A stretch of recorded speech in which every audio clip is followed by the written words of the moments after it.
Olá. O plenário do Senado aprovou em sessão deliberativa remota uma ajuda de quase 120 bilhões de reais para estados, municípios e o Distrito Federal.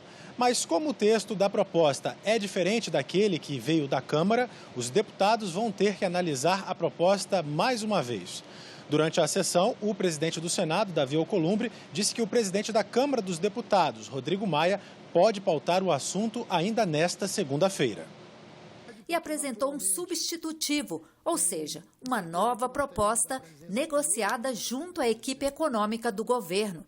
Davi Alcolumbre explicou por que aceitou a relatoria da matéria.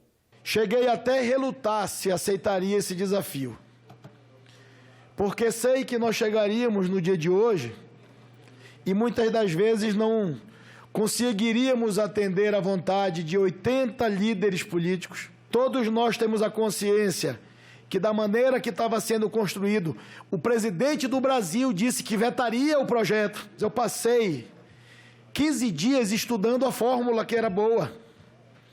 Quando eu colocava uma fórmula, eu atendia uma região do Brasil e desatendia outra. O texto, que recebeu 249 emendas, cria o Programa Federativo de Enfrentamento ao Coronavírus.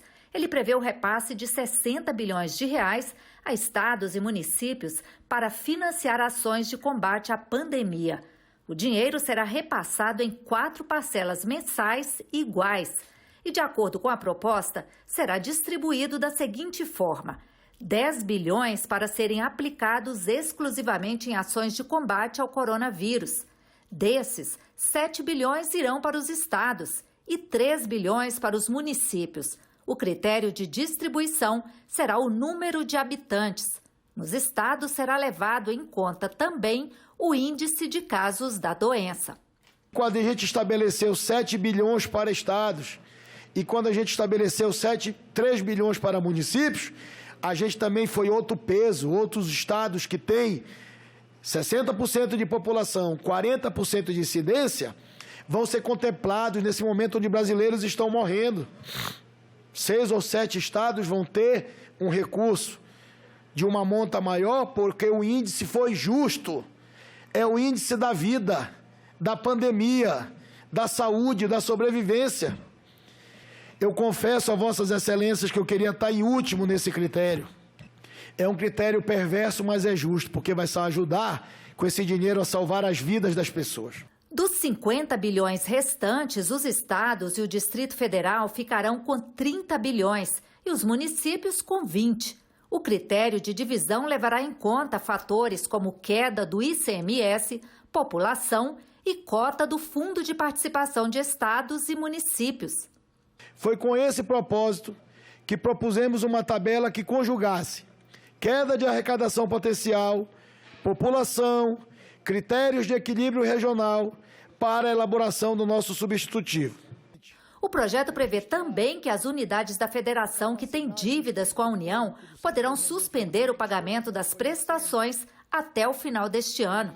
Os valores que não forem quitados serão incorporados ao saldo devedor em 2022. Também permite a renegociação de dívidas dos estados e municípios com bancos públicos e organismos internacionais. O programa é abrangente e potente, injetando pelo menos 119 bilhões de reais nas contas dos entes federados somente este ano. Mas para ter direito ao socorro financeiro, estados e municípios terão que cumprir algumas exigências, como o congelamento dos salários dos servidores públicos até dezembro de 2021. O aumento de gasto só será permitido para ações voltadas diretamente para o combate à pandemia. Lembrando que membros e chefes dos poderes executivo, legislativo e judiciário também terão salários congelados. Longe de ser uma medida contra servidores, é ao contrário, uma maneira de manter a saúde das contas públicas, justamente para que se continuem a pagar em dia os seus servidores.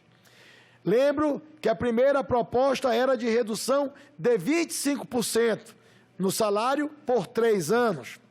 Construímos um entendimento e reduzimos para 18 meses, sem redução de nenhum centavo no salário do servidor. Um acordo feito durante a votação excluiu desse congelamento de salários e gastos com pessoal os servidores das áreas de segurança e saúde, que estão na linha de frente da luta contra o coronavírus. Outro destaque aprovado suspendeu o pagamento de dívidas previdenciárias dos municípios. O projeto foi aprovado com 79 votos favoráveis e apenas um contrário. É muito justa a decisão admitida pelo presidente Davi de inclusão desses profissionais em não terem os seus salários congelados. O presidente Davi foi capaz de manter o diálogo, de preservar as pontes de entendimento com o governo federal em momentos críticos, em momentos em que todos sabem que as relações políticas estiveram muito tensionadas com a Câmara dos Deputados. Isso é importante para o Brasil, isso é importante para a nossa democracia. E o texto de hoje é que vai viabilizar o instrumento de proteção às finanças públicas dos estados e dos municípios brasileiros. O Instituto Data Senado divulgou uma pesquisa sobre a forma como os brasileiros estão percebendo e reagindo à pandemia do novo coronavírus. De acordo com a pesquisa, a renda diminuiu para 68% dos entrevistados. Apenas 6% disseram que o dinheiro aumentou. Mas quase todos concordaram com a ajuda financeira paga pelo governo para trabalhadores informais. 7% afirmaram terem tido tosse, febre alta ou falta de ar. Mas das pessoas que sentiram algum sintoma, 91% não se preocuparam em fazer o teste para ver se tinham o coronavírus. A pesquisa entrevistou, pelo telefone, com perguntas gravadas, 1.200 pessoas com 16 anos ou mais, entre os dias 18 e 23 de abril. Os entrevistados representam proporcionalmente a faixa etária, o sexo, a escolaridade e o número de habitantes de cada região do país. O governo do Distrito Federal começou a distribuição gratuita de máscaras para a população. A medida é necessária para fazer cumprir o decreto que prevê multa e punição para quem for flagrado sem esse item de segurança. Desde que começamos a ouvir falar em epidemia, poucos temas têm sido tão controversos e polêmicos. Afinal, onde, quando e quem deve usar máscaras para se proteger do contágio com o coronavírus? Em algumas capitais, isso já é obrigatório em todos os locais públicos por força de lei. Mas essa mudança não aconteceu de uma hora para outra. Brasília, 10 de fevereiro, estação central do metrô. Tem gente ganhando muito dinheiro espalhando boatos e fake news. Será que é isso que nós queremos? Enquanto isso, no Brasil real, as pessoas voltam para casa tranquilas depois de um dia de trabalho. Até então, a primeira orientação dos especialistas e da própria Organização Mundial era máscaras cirúrgicas só para os doentes do vírus, médicos, enfermeiras e profissionais da saúde. Hoje, 2 meses depois, tudo mudou. O Brasil ultrapassou a China em vítimas fatais da pandemia e a realidade se impôs. O Ministério da Saúde passou a recomendar até mesmo as máscaras artesanais. E o que era alternativo virou lei. Decreto do governador do Distrito Federal do dia 23 de abril prevê o uso obrigatório em todos os locais públicos. Quem for pego sem máscaras poderá ser autuado e multado em no mínimo R$2.000. E por contribuir para a propagação de doença contagiosa, além da multa, poderá ser preso. O governo vai distribuir o artefato em vários pontos da cidade e a medida entra em vigor assim que forem entregues máscaras em número suficiente para atender a demanda. O uso da máscara deve observar certos cuidados e o principal deles é com a higiene. Vamos ver o que recomenda a doutora Patrícia Tavares. Higienize as mãos antes de pegar na sua máscara, pegue pelas hastes de elástico, coloque ao redor da boca. A máscara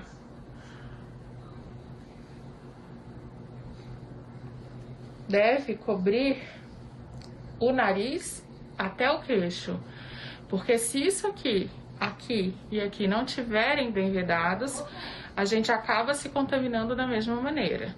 Então é muito importante. Peguei somente pelo elástico e na hora de tirar a mesma coisa. Tirei coloquei dentro de um saquinho para que quando eu chegar em casa eu possa higienizá-las. Higienizo a mão de novo e pego uma nova máscara. É importante esse cuidado de você não deixar a máscara pendurada na orelha, no pescoço, porque você vai estar contaminando a si e contaminando a máscara. Ficamos por aqui. Você pode rever as reportagens desta edição na nossa página na internet, senado.leg.br/TV. Obrigado pela companhia e até a próxima.